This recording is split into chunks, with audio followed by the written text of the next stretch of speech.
जैसे आपको एक गाड़ी दे रखी है, ठीक है, ये गाड़ी है और ये 2 मीटर पर सेकेंड स्क्वायर से चल रही है। गाड़ी के अंदर एक ब्लॉक रखा हुआ है, ठीक है, 1 kg का, और इसके बीच में फ्रिक्शन है। गाड़ी और इस ब्लॉक के बीच में फ्रिक्शन है, यहाँ पे फ्रिक्शन। तो फ्रिक्शन कॉफिशिएंट आपको दे रखा है म्यू एस 0.4 दे रखा है और म्यू के 0.3 दे रखा है। गाड़ी आगे चलेगी, कोई आदमी ग्राउंड से देख रहा है इन ग्राउंड फ्रेम, तो ये आदमी 4 सेकेंड में फ्रिक्शन का कितना वर्क इस ब्लॉक पे देखेगा। तो क्वेश्चन है work by friction in ground frame. Ground frame मतलब कोई आदमी अगर ग्राउंड से देख रहा है इसी चीज को, तो ग्राउंड फ्रेम में work by friction in ground frame in 4 second, क्योंकि टाइम इंटरवल देना जरूरी है। 4 सेकेंड में कितना वर्क देखेगा। और दूसरा सवाल यह हो सकता है कि इस गाड़ी की फ्रेम में कितना वर्क होगा। तो दोनों सवाल अलग अलग करेंगे। पहले हमको ये सवाल करना है, कैसे निकालोगे।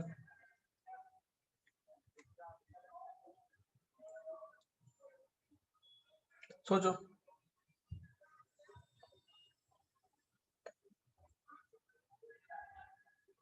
શું કરવાનું?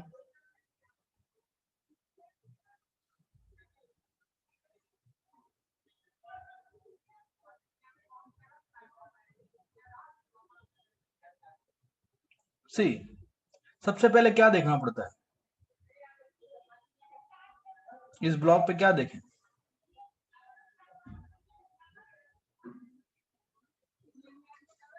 वर्क डन बाय फ्रिक्शन मतलब क्या देखना है यहाँ पे।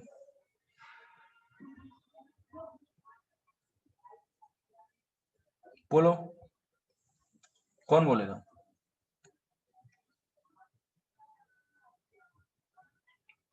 विश्व, आप बोलो, क्या देखना है। ध्वनि,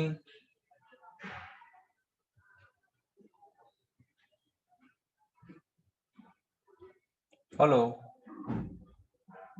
सुन पा रहे हो मुझे कि सब सो गए। हाँ सर। तो इस ब्लॉक पे क्या देखना है, इस ब्लॉक पे फ्रिक्शन का वर्क डन देखना है ना। तो सबसे पहले तो इस ब्लॉक पे लगने वाले फोर्सेस देखने हैं यार। ये इतनी बार बताया कि सभी किसी भी चीज में जिस भी चीज पे देखना सबसे पहले फोर्सेस देखने होते हैं। फोर्स देखो, इस ब्लॉक पे कौन कौन से फोर्स लग रहे हैं। इस आदमी के लिए, ये आदमी अगर देखेगा, ये आदमी ग्राउंड से देख रहा है, तो इसको कौन कौन से फोर्सेस इस ब्लॉक पे दिख रहे हैं, बताओ कौन कौन से दिख रहे हैं। एक तो mg दिख रहा है, दिख रहा है कि नहीं दिख रहा है। अगर ये फिजिक्स पढ़ता है आदमी तो उसको पता है कि mg लगता है नीचे। और एक क्या लग रहा है यहाँ पे, नॉर्मल फोर्स लगता है, उसको पता है आदमी को। चलिए, 2 फोर्सेस ये हो गए।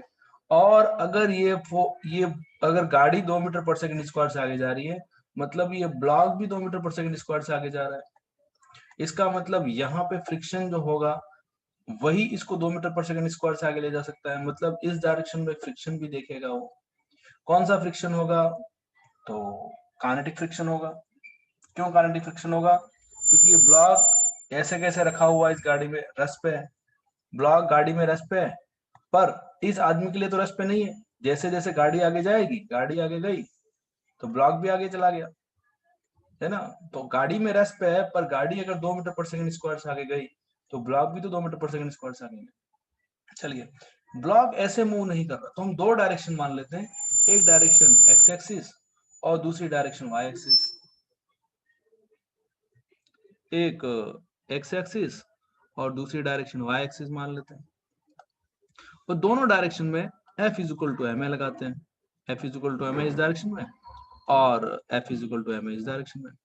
तो इस डायरेक्शन में देखा जाए तो इसका एक्सेलरेशन 0 है, लेकिन इस डायरेक्शन में एक्सेलरेशन 0 नहीं है। कितना है, 2 मीटर पर सेकंड स्क्वायर। तो मैं दोनों डायरेक्शन में देखता हूं, पहले एक्स डायरेक्शन में लगाते हैं। सबसे पहले एक्स डायरेक्शन में हम लगाते हैं इक्वेशन। तो क्या इक्वेशन आएगी? F net is equal to mass into acceleration. F net है static friction into mass into acceleration. Acceleration 2 दे रखा है, मास इसका 1 दे रखा है, तो फ्रिक्शन का वैल्यू कितना आ गया? 1 इंटू 2। इसका मतलब है फ्रिक्शन जो लग रहा है वो 2 न्यूटन का फ्रिक्शन लग रहा है इस डायरेक्शन में। वाई डायरेक्शन की बात करें तो वाई डायरेक्शन में तो कोई एक्सेलरेशन है ही नहीं, तो net force is equal to mass into acceleration. तो एक्सेलरेशन वाई डायरेक्शन में 0 है, इसका मतलब नेट फोर्स भी 0 होगा, है ना? नेट फोर्स 0 होगा। तो अगर ऊपर वाले प्लस को फोर्स को प्लस मान लो, नीचे वाले को माइनस मान लो, तो N minus M G is equal to 0। तो साफ पहले भी दिख रहा था कि एन एम जी के बराबर होगा, है ना? ये एन जो होगा वो एम जी के बराबर ही होगा, क्योंकि इस डायरेक्शन में तो कोई एक्सेलरेशन है नहीं, 0 एक्सेलरेशन है। चलिए, अब फ्रिक्शन फोर्स लग रहा है इस तरफ 2 न्यूटन का, और 4 सेकंड के अंदर ये ब्लॉक कितना आगे मुड़ चलेगा? कितना आगे चलेगा 4 सेकंड के अंदर? निकाल पाओगे क्या? 4 सेकंड के अंदर ये ब्लॉक कितना आगे जाएगा? बोलो भाई, सोते मत रहो। विश्वा और कौन है बोलेगा? वो हाथ खड़े करो, रेज योर हैंड। कौन चाहता है बोलना?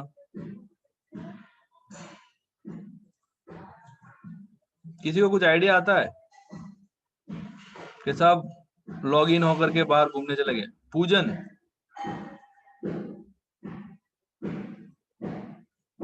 अंश,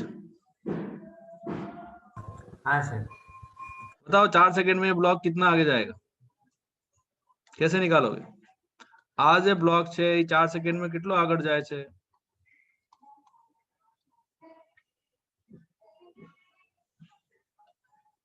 इसका इनिशियल वेलोसिटी, सॉरी 1 kg है ना, ये इनिशियल वेलोसिटी 0 है, और 2 मीटर पर सेकंड स्क्वायर इसकी एक्सेलरेशन है।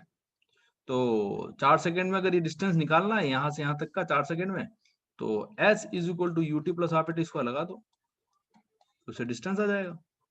क्यों? क्योंकि एक्सेलरेशन कांस्टेंट है इस डायरेक्शन का, तो ये इक्वेशन लगा सकते हैं।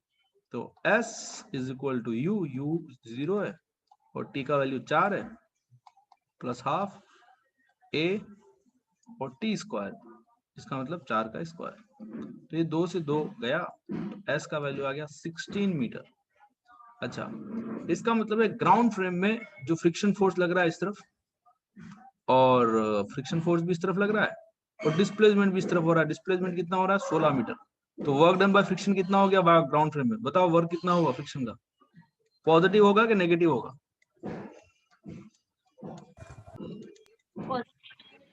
पॉजिटिव। कितना पॉजिटिव? फोर्स इंटू डिस्टेंस, 4 से 2 और कॉस 0, कॉस 0 क्योंकि दोनों की डायरेक्शन सेम है, ये भी इस तरफ और ये भी इस तरफ, तो इंटू 16 इज इंटू कॉस 0 1 होता है, तो 1 से मल्टीप्लाई कर देंगे तो आएगा 32 मीटर। बोलो ये क्लियर है? आप कहोगे सर इनका यूज नहीं लिया, इनका यूज लेने की जरूरत ही नहीं थी, इनका यूज लेने की जरूरत ही नहीं थी, ठीक है? अच्छा, तो 16 मीटर। अच्छा मुझे बताओ, अगर इस फ्रेम में अगर आदमी रहेगा, अगर इस फ्रेम में आदमी रहेगा तो वर्क डन फ्रिक्शन का कितना होगा? 0 0 होगा। क्यों? क्योंकि इस आदमी के लिए ब्लॉक डिस्प्लेस हो रहा है क्या? नहीं हो रहा। आदमी यहाँ रहेगा और ब्लॉक हमेशा उतनी दूरी पे दिखेगा उसको। आदमी के लिए ये ब्लॉक हमेशा उतनी दूरी पे, इसका मतलब है इसका डिस्प्लेसमेंट 0 होगा इस आदमी के लिए। तो इस फ्रेम में work done in this frame by the friction, इस फ्रेम में मतलब इस आदमी के लिए, है ना, by friction is equal to 0, इसमें वर्क डन 0 होगा। अच्छा, आप ये चेक कर सकते थे कि काइनेटिक फ्रिक्शन लग रहा है कि स्टैटिक फ्रिक्शन है, वो कैसे चेक कर सकते थे यहाँ पे? वो मैंने चेक नहीं किया खैर, पर एक बार मुझे चेक कर लेना चाहिए था। पर मैं चलो चेक कर लेते हैं कि कौन सा फ्रिक्शन लगेगा, काइनेटिक के स्टैटिक।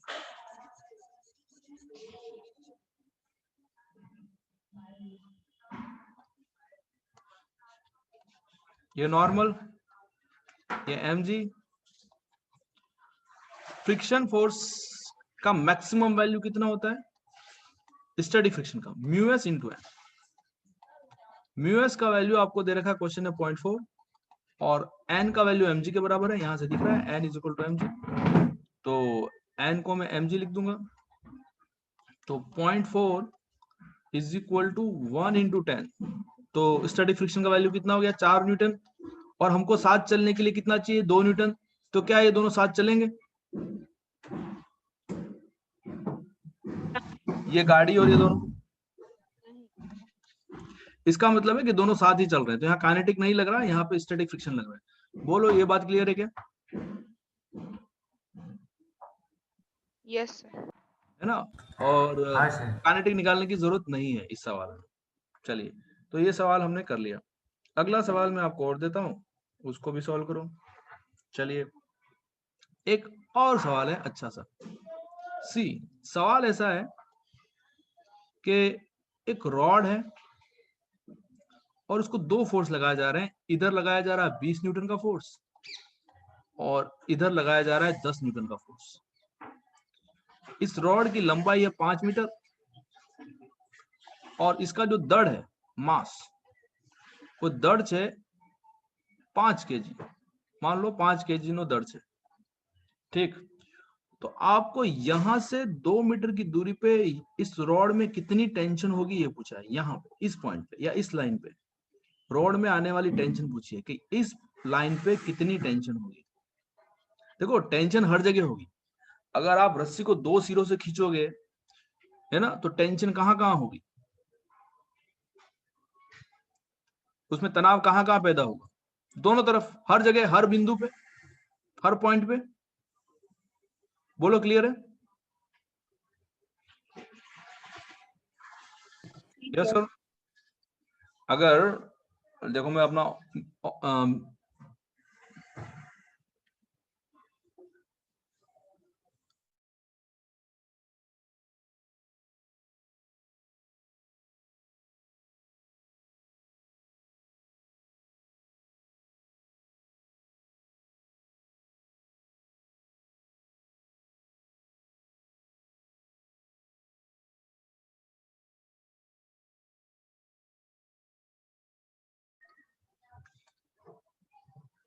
सी, अगर मैं इस पेन को दोनों तरफ से खींचूंगा, इफ आई, तो इसमें टेंशन, तनाव किस तरफ, कहाँ कहाँ होगा? हर एक बिंदु पर।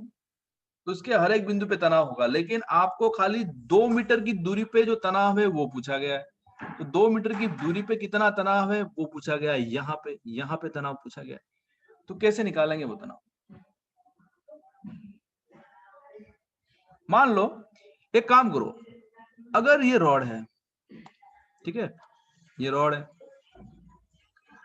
अगर मैं इसको 20 न्यूटन का फोर्स यहां लगाऊं और 10 न्यूटन का फोर्स यहां लगाऊं, अपन को स्टेप बाय स्टेप करते हैं, तो ज्यादा फोर्स किस तरफ लग रहा है, राइट साइड में कि लेफ्ट साइड में? राइट साइड में। तो ये किस Right तरफ side. चलने की कोशिश करेगा, किस तरफ चलने की कोशिश करेगा, राइट में कि लेफ्ट में? राइट में। राइट में चलने की कोशिश करेगा। इसका मतलब इस पे नेट फोर्स इस तरफ लग रहा है, तो नेट एक्सेलरेशन भी इसका इस तरफ होगा। तो अगर हम इस पे इक्वेशन लगाएं, F net is equal to mass into acceleration, तो नेट फोर्स कितना आएगा? 20 माइनस 10। ये समझ में आ रहा है? इसको प्लस ले लोगे, इसको माइनस ले लोगे, क्योंकि इस डायरेक्शन की बात कर रहे हैं। ये डायरेक्शन पॉजिटिव है, ये प्लस 20, ये माइनस 10। मास इसका 5 है, तो एक्सेलरेशन निकल जाएगा इस ब्लॉक का, इस रॉड का। ये रॉड है, 2 लोड मीटर आनो पर सरियो, सेकंड। हाँ सरियो छे, तो आनो एक्सेलरेशन कितना आव्यो? 2 मीटर पर सेकंड स्क्वायर। तो सबसे पहले हमने तनाव निकालने के लिए क्या किया, यहाँ पे तनाव निकालने के लिए हमने क्या किया, इस सरिये का एक्सेलरेशन निकाला, प्रवेग निकाला कि कितना प्रवेग थी आ सरियो आगળ જાય છે। तो आ सरियो 2 मीटर प्रति सेकंड स्क्वायर ની દરથી આગળ જાય છે। अच्छा, अगर ये सरिया इतने एक्सेलरेशन से आगे जाता है और हमको यहां तनाव निकालना है 2 मीटर की दूरी पे, तो इसके दो भाग अगर कर लूं मैं, एक भाग ये वाला और एक भाग ये वाला, मान लो दो भागों में इसको मैं बांट लूं, तो दोनों भाग इतने ही प्रवेग से आगे जाएंगे कि अलग अलग प्रवेग से आगे जाएंगे?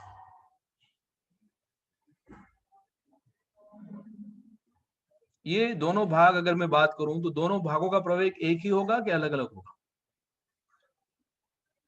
एक ही होगा। एक ही होगा, क्योंकि दोनों साथ, ऐसे तो अलग अलग थोड़ी है, ये है तो पूरा एक ही, लेकिन हम दोनों को अलग अलग मान लेते हैं। जैसे हमारी बॉडी के अलग अलग पार्ट्स हैं, हाथ अलग है, हाथ अलग नहीं है, वैसे हाथ बॉडी के साथ ही है, मुंह है, तो लेकिन अगर हम सबको अलग अलग पढ़ना चाहें, हाथ को अलग पढ़ना चाहें तो हाथ को अलग मान लो, मुंह को अलग मान लो, लेकिन अगर बॉडी चलेगी तो हाथ और मुंह दोनों साथ चलेंगे कि नहीं चलेंगे? हाँ। हाँ सर। साथ ही चलेंगे। तो मान लेते हैं ये इसका मुंह है और ये इसका हाथ है ना। अब हाथ और मुंह पे अलग अलग फोर्सेस कौन से लग रहे हैं उसको देखो। तो मैं मुंह को अलग कर देता हूं थोड़ी देर के लिए पढ़ने के लिए, और हाथ को अलग कर देता हूं। अब मुंह पे इस दिशा में लग रहा है 10 न्यूटन का फोर्स, और इसको मान लेता हूं हाथ, और इस पे लग रहा है 20 न्यूटन का फोर्स। अच्छा, मुंह पे इस तरफ फोर्स, अगर इसको मैंने इस सरिये का मुंह मान लिया, इस वाले को, तो 10 न्यूटन का लग रहा है, लेकिन सरिया तो आगे जा रहा है एक्सेलरेशन से 2 मीटर प्रति सेकंड स्क्वायर से। ये वाला जो मुंह है उस सरिये का, वो तो 2 मीटर प्रति सेकंड से आगे जा रहा है, और ये भी 2 मीटर प्रति सेकंड से आगे जा रहा है, क्योंकि दोनों को साथ ही चलना है। ये बात समझ में आ रही है? ये क्लियर है? तो इसका मतलब सरिये के मुंह को, और ये उसका हाथ है, सरिये के मुंह को आगे कौन ले जा रहा होगा? यहाँ कोई तनाव होगा, वही तनाव उसको आगे ले जा रहा होगा। इसका मतलब यहाँ पे तनाव इस दिशा में लगेगा तो ही आगे जा सकता है। बोलो, क्लियर है? हाँ सर। और अगर इस रेखा पे, इस मुंह पे तनाव आगे लगे, तो इस पे तनाव कहाँ लगना चाहिए? पीछे, पीछे। है ना। जैसे रेलगाड़ी के डिब्बे होते हैं, ये रेलगाड़ी है ना, रेलगाड़ी के डिब्बे, ये आगे का इंजन है, इंजन आगे चल रहा है, इंजन को तो आगे जा सकता है क्योंकि इंजन उसको पावर दे रहा है, जो भी है ना इंजन, लेकिन इसको आगे कौन ले जा रहा है? इस डब्बे को आगे कौन ले जा रहा है? गाड़ी के डब्बे को आगे कौन ले जा रहा है? क्या इंजन आगे ले जा रहा है, या इसको ये कनेक्ट कर रखा है, यहाँ की टेंशन आगे ले जा रही है? टेंशन। यहाँ जो टेंशन पैदा हो रही है वो आगे ले जा रही है, तो इस पे टेंशन टी इस तरफ लगेगी, और इंजन को टेंशन पीछे खींचना चाहती है, पर खींच नहीं पाएगी क्योंकि इंजन इतनी पावर प्रोड्यूस कर रहा है कि वो इंजन आगे ही जाएगा, तो ये भी आगे जाएगा और ये भी आगे जाएगा। बोलो, क्लियर है बात? हाँ हाँ सर। सर। तो ये जो टी है, ये टी 10 से बड़ा होगा, लेकिन ये जो टी है वो 20 से छोटा होगा। ये बात भी समझ में आनी चाहिए। ये समझ में आता है? देखो, टी 10 से बड़ा होगा तभी इसको आगे ले जाएगा, और टी 20 से छोटा होगा तभी ये भी आगे जाएगा। ठीक है? अच्छा, अब मैं इन दोनों पे अलग अलग यही इक्वेशन लगाता हूं, या तो मैं इस पे लगा दूं या इस पे लगा दूं, दोनों में से किसी पे भी अगर मैं इक्वेशन लगा दूं, F net is equal to mass into acceleration, तो मेरा काम हो जाएगा। या मैं इस पे लगा दूं या मैं इस पे लगा दूं, तो चलो मैं इस पे लगाने की कोशिश करता हूँ। मैं यहां से इसको थोड़ा रब कर देता हूँ।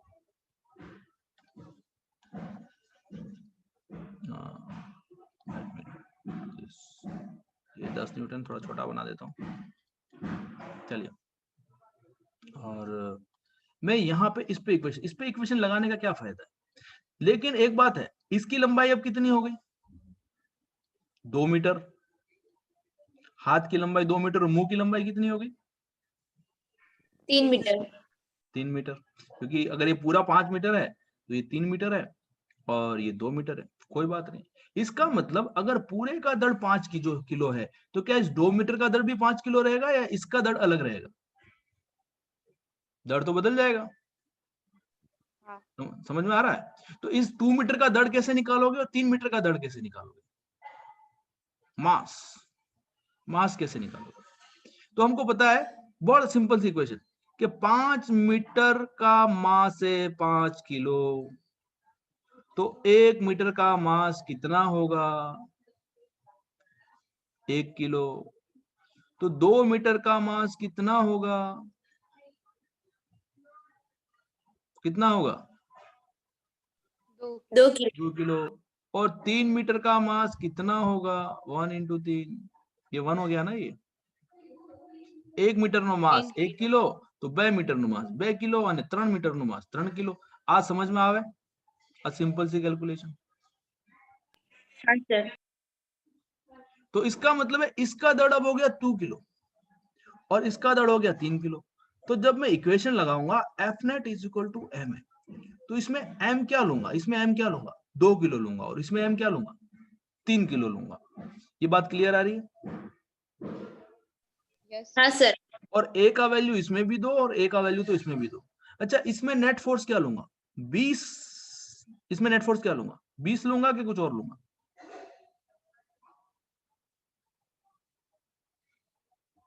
इसमें नेट फोर्स क्या लूंगा इस हाथ वाले में? 20 - t = ma। यस, तो क्योंकि ये 20 आगे लग रहा है और टी पीछे लग रहा है, तो टी को माइनस लेना पड़ेगा। तो इसमें नेट फोर्स होगा 20 - t = m है, और m का वैल्यू 2 है और a का वैल्यू 2 है, दोनों का वैल्यू 2 है।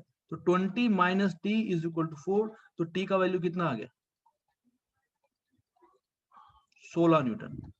बोलो ये समझ में आया? Yes sir.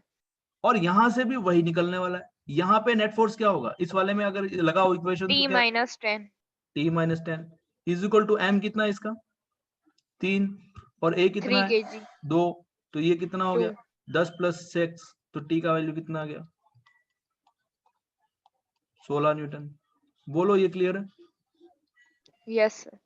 तो इस हाँ तरह सर से हम यहाँ पे किसी भी बिंदु पे तनाव निकाल सकते हैं। अगर मैं आपको 2 मीटर पे नहीं पूछ करके यहाँ 4 मीटर पे पूछता तो क्या आप निकाल सकते थे? मैं पूछूंगा हाँ कि सर 4 मीटर पे तनाव कितना होगा, चलो निकाल के बताओ। અહીંયાથી 4 મીટરની દૂરી માથે તનાવ કેટલો થાય છે? અહીંયા કેવી રીતે નીકાળવાનો?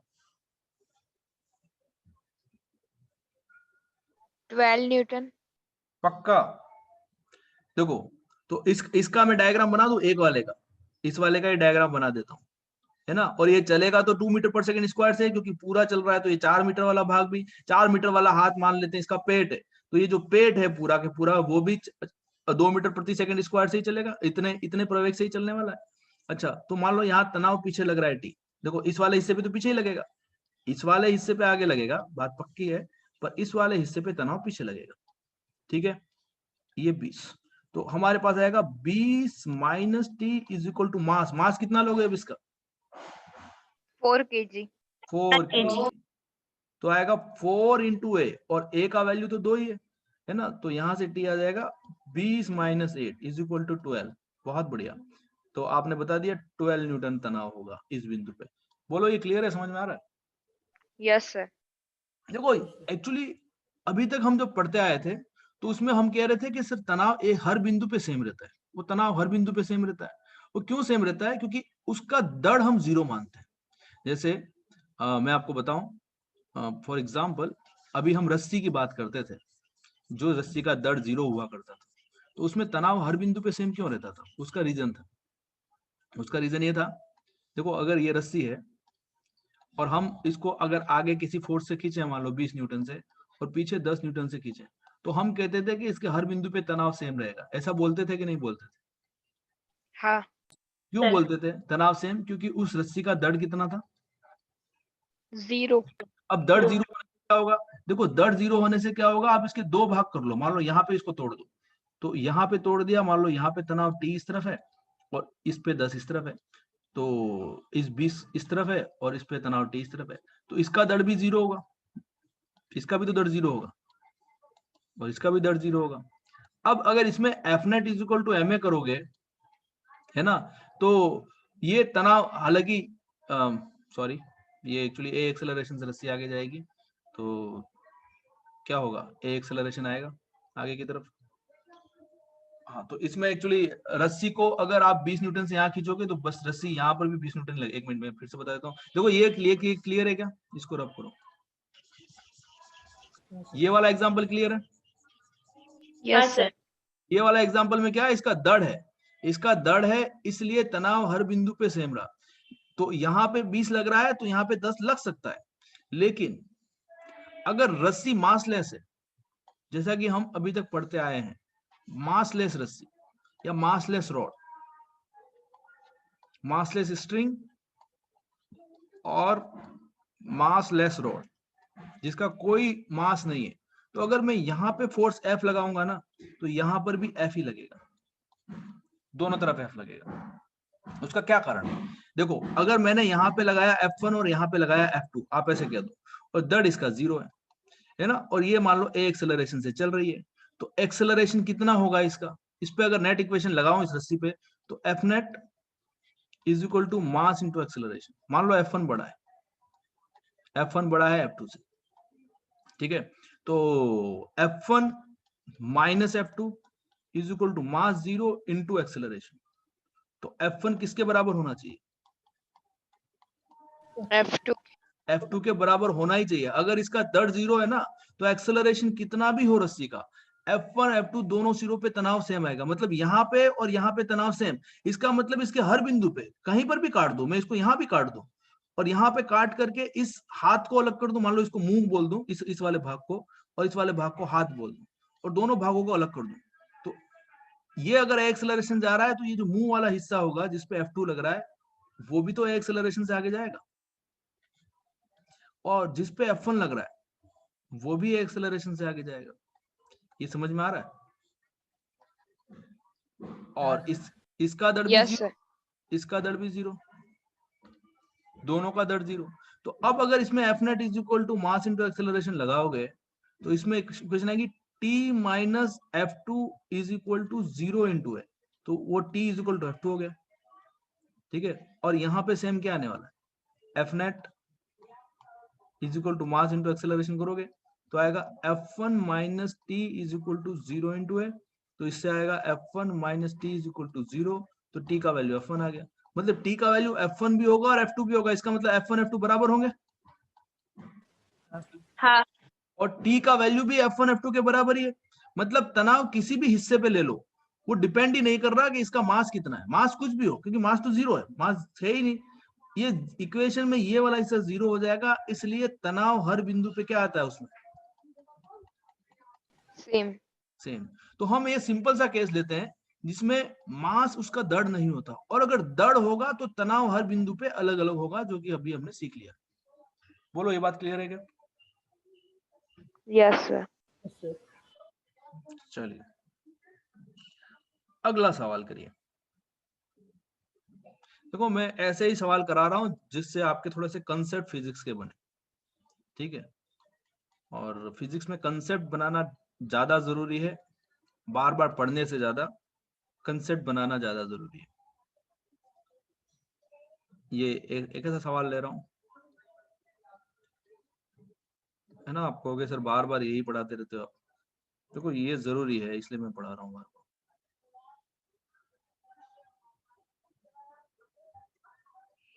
कि 12th में ये सब आएगा और वहां जाके आपके होश उड़ जाएंगे अगर ये कुछ नहीं आता होगा तो।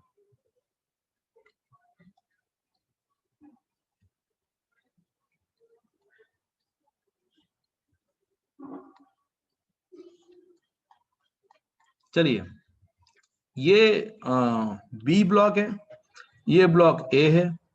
ये अगर इस तरफ चल रहा है 12 मीटर प्रति सेकंड स्क्वायर से,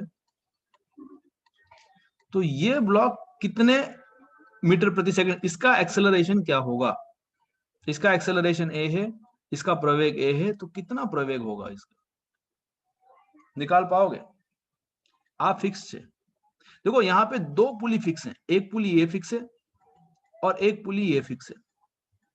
ये पुली मूव कर सकती है और ये वाली पुली भी मूव कर सकती है, तो ये दो मूव कर सकती है, बाकी दो पुली फिक्स है, ठीक है। तो बताइए किस तरह से करें?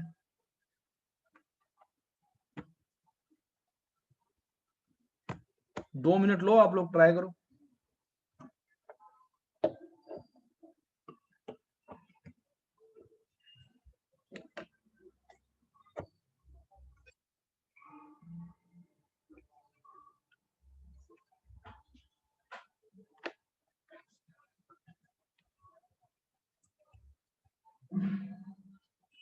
કેવી રીતે કરવાનું? यहाँ पे कितनी रस्सियां दे रखी है? देखो एक रस्सी दो। तो दो है, बड़ी बड़ी रस्सियां दो है ना, छोटी छोटी को छोड़ो। ये एक रस्सी दिख रही है, एक रस्सी, सर। और ये दूसरी रस्सी, दो रस्सी है।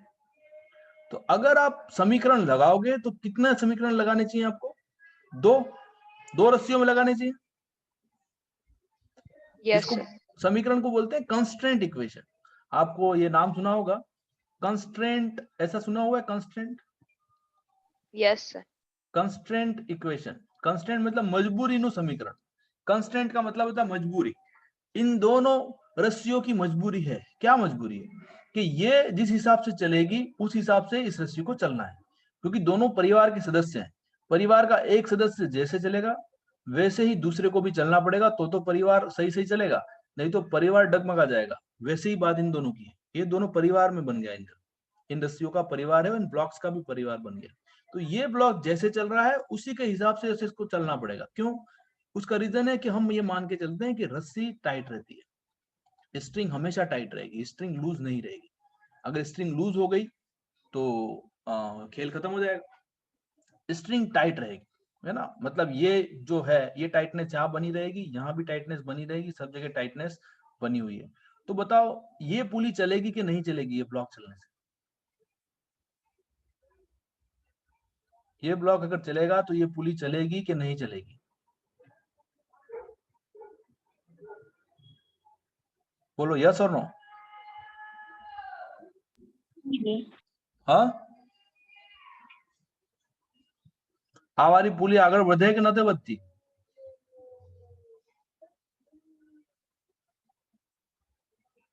ये ब्लॉक मान लो थोड़ी समय बाद इधर आ गया, तो पुली भी तो थोड़ी समय बाद इधर आएगी आगे कि नहीं आएगी?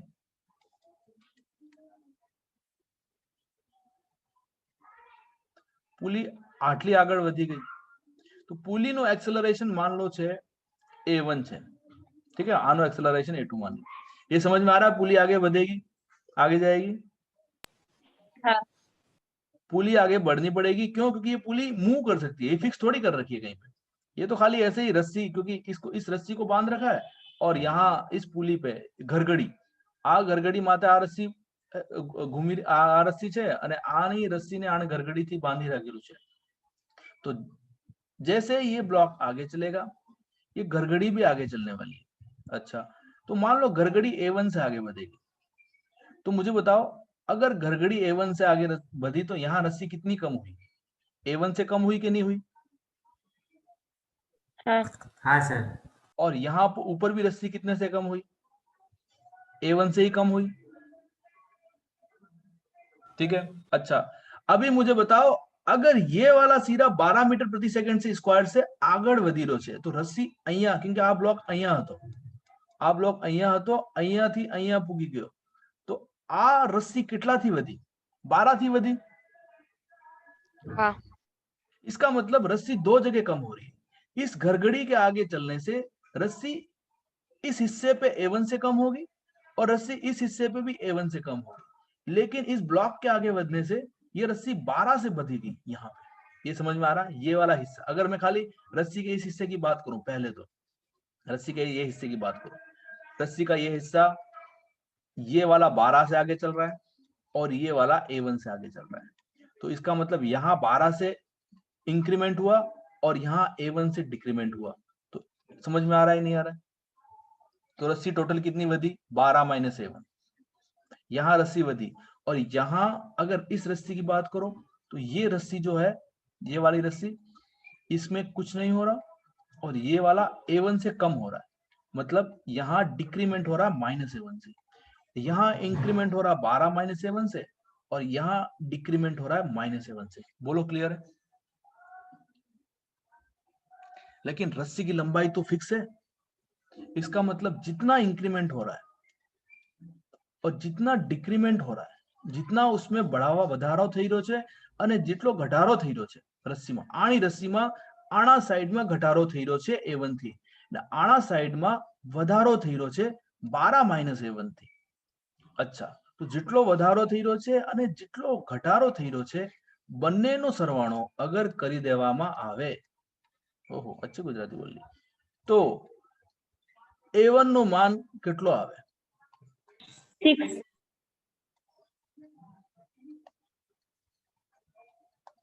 6 मीटर प्रति सेकंड स्क्वायर। बोलो आ समझ में આવ્યું કે નથી આવ્યું? Yes, sir. एक्चुअली बात यह है कि रस्सी की लंबाई, ये जो लंबाई है वो फिक्स है, तो अगर एक तरफ वधारा होगा तो दूसरी तरफ उतना ही घटारा होना चाहिए। घटारा क्या बोलते हैं उसको, कमी होनी चाहिए। मैं अपनी अलग लैंग्वेज बना दूंगा गुजराती के साथ साथ। जितना एक तरफ बढ़ना बढ़ेगा उतना ही दूसरी तरफ घटना चाहिए। इसका मतलब जितना बड़ा, मान लो यहाँ पे बड़ा, देखो अगर इसका वैल्यू 6 रख दूं मैं, तो 12 माइनस 6, इसका मतलब इस तरफ 6 से बड़ा, क्योंकि ये 12 माइनस 6 का वैल्यू कितना आएगा 6। इसका मतलब यहाँ प्लस 6 से बड़ा, तो यहाँ माइनस 6 से कम हो जाएगा, यहाँ 6 से कम हो जाएगा, यहाँ 6 से बढ़ जाएगा। बोलो क्लियर है? हाँ सर। चलिए अब इस रस्सी की बात करो, इस रस्सी की बात करो, इस रस्सी की बात करो। इस रस्सी का ये पोर्शन ले लो, ये वाला पोर्शन। ये वाली पुली तो फिक्स है, मतलब यहाँ तो रस्सी बढ़ने से रही, लेकिन ये वाला हिस्सा 6 से आगे जा रहा है, तो यहाँ कितना वधारा आएगा इस रस्सी में? कितना वधारा आएगा?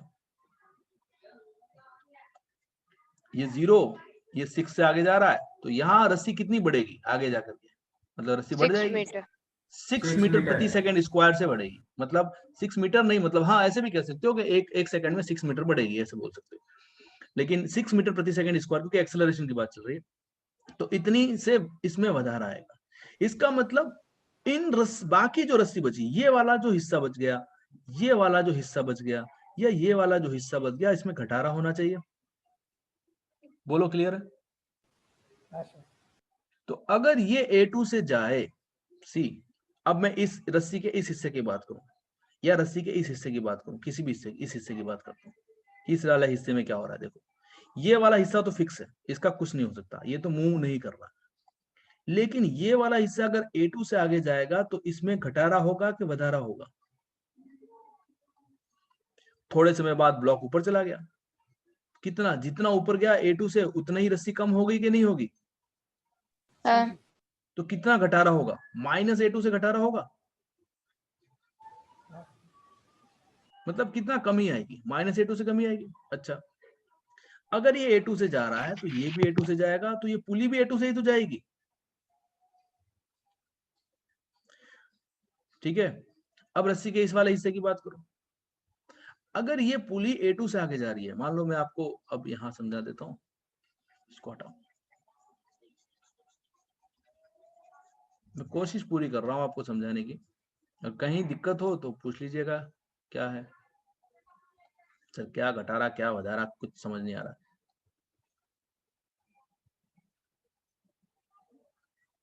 सर आंसर 3 मीटर पर सेकंड आएगा। 1 मिनट बेटा, 1 मिनट, इतनी जल्दबाजी मत करो, ये अभी तो प्रोसेस चल रहा है ना अपना, इसको चलने दो। ये ब्लॉक है, थोड़े समय बाद ब्लॉक अगर ऊपर चला जाता है, मान लो ब्लॉक ऊपर चला गया, A2 से ऊपर चला गया, તો આ પણ પુલી પણ A2 થી ઉપર જાય છે, પુલી પણ ઉપરથી જાય છે, અને રસ્સી હવે આમ ટાઈટ છે, देखो આ પુલી છે, આ પુલી છે, તો આ પુલી તો આમ જ રહેશે, આ પુલી તો મૂવ થોડી કરી હતી, આ પુલી તો એમને એમ છે, અને આ પણ પુલી એમને એમ છે, તો આ રસ્સી में કમી આવી ગઈ કે નહીં આવી ગઈ? કેટલી કમી આવી આના બે હિસ્સામાં? A2 થી કમી આવેगा કે નહીં આવે?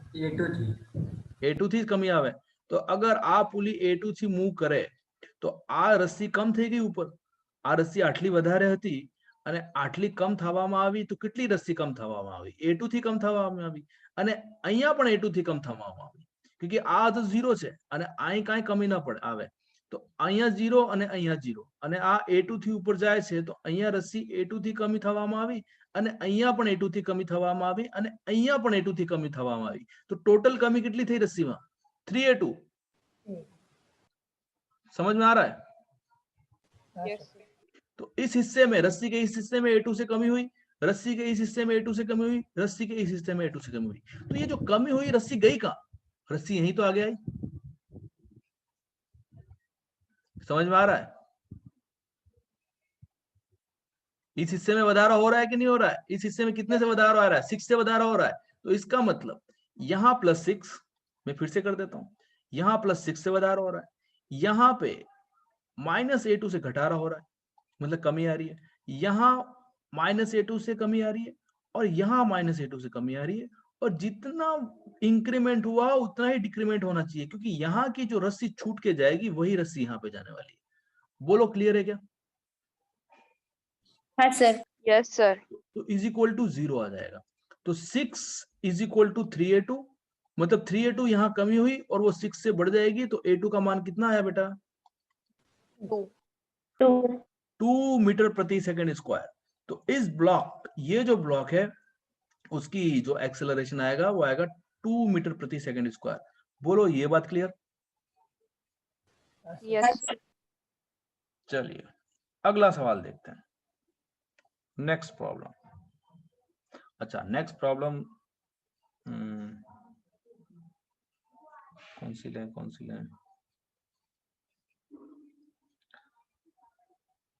स्प्रिंग वाला एक छोटा सा सवाल ले लेता हूं मैंने शायद लिया नहीं लिया आइडिया, आई डोंट नो, पर लेट मी टेक दिस। ये 10 केजी का ब्लॉक है, यहाँ एक स्प्रिंग लगी हुई है,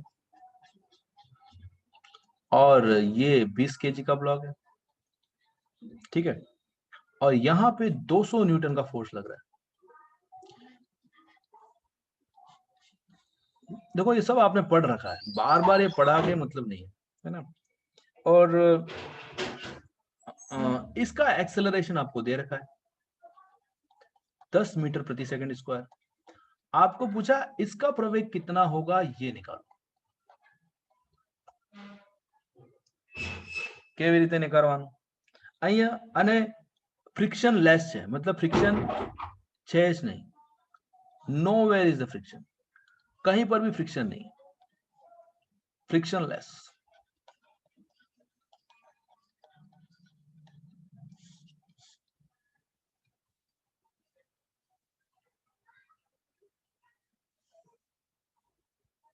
तो इसका एक्सेलरेशन कैसे निकलेगा? देखो पहले अगर मान लो स्प्रिंग की जगह रस्सी होती तो क्या सिनेरियो होता? अगर 10 केजी है।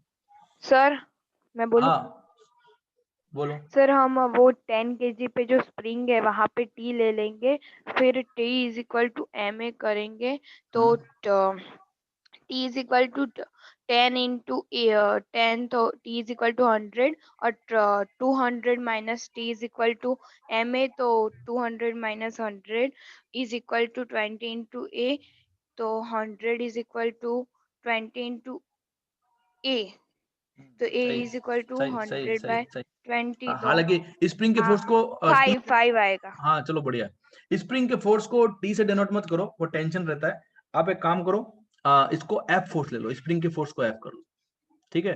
तो मान लो स्प्रिंग इस पे फोर्स लगा रही है एफ, है ना, इसको आगे खींचेगी ना। एक्चुअली क्या होगा, इसको जैसे आगे खींचोगे स्प्रिंग यहां से खींची जाएगी। मैं इसको फिर से बता देता हूं, इसको जैसे आगे खींचोगे, इसको जैसे मान लो ये 10 केजी का है, 10 केजी पहले मूव नहीं करेगा, क्योंकि स्प्रिंग ऐसे आगे खींचेगी, ऐसे ऐसे आगे खींची, है ना, स्प्रिंग खींची। अब स्प्रिंग खींची, स्प्रिंग को आपने फोर्स लगाया ऐसे टू, मतलब आपने स्प्रिंग को ऐसे खींच लिया, तो स्प्रिंग क्या करेगी, स्प्रिंग इस पे मान लो अगर एक्स डिस्प्लेसमेंट हो गया तो इस ब्लॉक को स्प्रिंग कितना पीछे खींचेगी, के एक्स से खींचेगी कि नहीं खींचेगी, है ना। इसको एफ बोल दो। हाँ। समझ में आ रहा है क्या? इसको एफ बोल दो। तो मान लो स्प्रिंग ने इस पे एफ लगाया, तो यहां से भी तो खिंचाव आया है, तो ये वाला जो ब्लॉक है वो भी स्प्रिंग को पीछे की तरफ खींचेगा। तो एक्चुअली स्प्रिंग को दो जने खींच रहे हैं। अगर मैं स्प्रिंग बना लूं तो स्प्रिंग को ये वाला ब्लॉक खींच रहा है आगे की तरफ एफ से, तो स्प्रिंग भी इसको पीछे एफ से खींच रही है। बोलो क्लियर है? Yes sir. और ये वाला ब्लॉक क्या कर रहा है, अब क्योंकि स्प्रिंग इस वाले ब्लॉक को आगे खींचेगी, इस वाले ब्लॉक को स्प्रिंग आगे खींचेगी, तो ये वाला ब्लॉक स्प्रिंग को कहां खींचेगा, पीछे खींचेगा। और स्प्रिंग मासलेस है, मैंने पहले ही बोल दिया, अगर मासलेस होगा तो जो force through out force same होगा। ये समझ में आ रहा है? पूरी स्प्रिंग में फोर्स सेम होगा कि नहीं होगा, स्प्रिंग मासलेस है तो। जैसे हमारे पास रस्सी थी, रस्सी मासलेस है, तो यहां अगर F1 है तो हर जगह कितना फोर्स लग रहा होगा, F1 लग रहा होगा। ये समझ में आता है? Yes, sir. तो हमने अभी थोड़ी देर पहले डिस्कस किया, अगर ये मासलेस है तो यहाँ अगर F1 है तो कहीं से भी तोड़ दो, इसको यहाँ से तोड़ दो, अगर इसका थोड़ा सा हाथ ले लो और हाथ के बाद में बात करो तो हाथ पे भी यहाँ F1 लग रहा होगा और यहाँ यहाँ F1 लग रहा होगा और यहाँ पर भी F1 लग रहा होगा। अगर इस वाले हिस्से की बात करो तो इस वाले हिस्से पे F1 यहाँ लग रहा है, इस वाले हिस्से पे F1 यहाँ लग रहा है। तो पूरी स्ट्रिंग में टेंशन और या फोर्स, टेंशन फोर्स ही तो है, तो फोर्स जो होगा वो सेम होगा, पूरी रस्सी में जो तनाव आएगा वो सेम आएगा। इस तरह से स्प्रिंग भी है, स्प्रिंग में भी पूरी स्प्रिंग में सेम होगा। तो यहाँ से लेकर के यहाँ तक सारा तनाव या सारा फोर्स है वो F होगा, तो यहाँ पर भी F होगा। ये समझ में आ रहा है?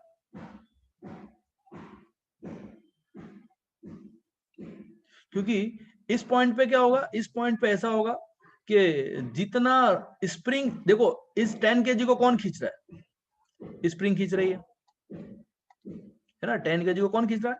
तो स्प्रिंग खींच रही है। स्प्रिंग F फोर्स से खींचेगी, तो जितना स्प्रिंग खींचेगी एक्शन रिएक्शन कहता है कि 10 kg भी स्प्रिंग को उतना ही फोर्स से खींचेगा। बोलो ये क्लियर है? और ये F क्यों हुआ? Yes. और ये F और ये F क्योंकि स्प्रिंग में, पूरी स्प्रिंग में फोर्स सेम होगा क्योंकि स्प्रिंग मास जीरो है। मास जीरो होने से क्या होता है? नेट फोर्स जीरो होगा। F net is equal to mass into acceleration, तो नेट फोर्स उस पर जीरो ही होना चाहिए। मतलब मास इंटू एक्सेलरेशन और मास जीरो कर दोगे, जीरो इंटू ए करोगे तो नेट फोर्स जीरो होना चाहिए। नेट फोर्स जीरो होना चाहिए, इसका मतलब है कि जितना फोर्स स्प्रिंग पे आगे लगेगा उतना ही फोर्स पीछे लगेगा। बोलो ये क्लियर है क्या? Yes, sir. चलिए, तो यहां से समझ में आ गया। तो अब आपने जो कहा बिल्कुल सही है, पर मैं थोड़ा सा इसको इलोबरेट करना चाहता था। बस इलोबरेट क्या, ये बात आप समझ ही चुके हो। बार बार करने से क्या होता है कि आपको एकदम दिमाग में फिट हो जाएगा कि हाँ अब यही करना है, इसके आगे और कोई रास्ता नहीं है ना। तो दिमाग में फिटिंग करने के लिए मैं बार बार एक तरीके का एग्जाम्पल ले रहा हूँ। F net is equal to mass into acceleration. Net force इस पे एफ है, मास इसका 10 है और एक्सेलरेशन ए है 10। तो ये आ गया एफ का वैल्यू 100 न्यूटन, जो कि आपने कहा है ना। 100 न्यूटन फोर्स इस पे लग रहा है इस तरफ। तो अगर इस पे 100 न्यूटन इस तरफ लग रहा है तो इस पे 100 न्यूटन इस तरफ लगना चाहिए। स्प्रिंग के बारे में कोई चर्चा नहीं है। स्प्रिंग पे फोर्स ऐसे लग रहा है, ऐसे लग रहा है, जैसे लगता रहे, स्प्रिंग का कोई लेना देना नहीं है। हमको खाली इसका एक्सेलरेशन निकालना है। इसका एक्सेलरेशन निकालने के लिए हमको एफ की जरूरत थी, वो एफ हम निकाल के ले आए 100 न्यूटन, और यहाँ पे है 200। तो अब इस पे फिर से एफ नेट लगाओ, ये 20 kg का ब्लॉक है, इस पे फिर से net force is equal to mass into acceleration करोगे तो नेट फोर्स आएगा 200 minus 100 is equal to mass into acceleration. तो आएगा 100 is equal to 20 into A. तो ए का वैल्यू कितना आ गया?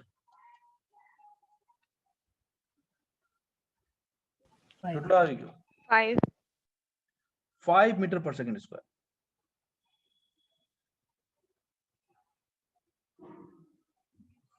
ठीक है,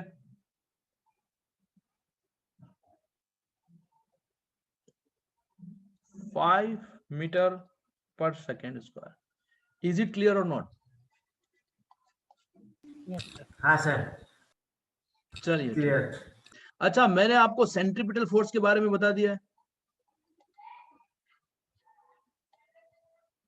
सेंट्रीपिटल फोर्स की equations mv square upon r। आ अथाड़ी दीदू छे के बाकी छे? यस और नो? सर आपने नहीं बताया। मैंने ऐसा इक्वेशन बनाना नहीं सिखाया आपको, सेंट्रीपिटल फोर्स की इक्वेशन कैसे बनाते हैं?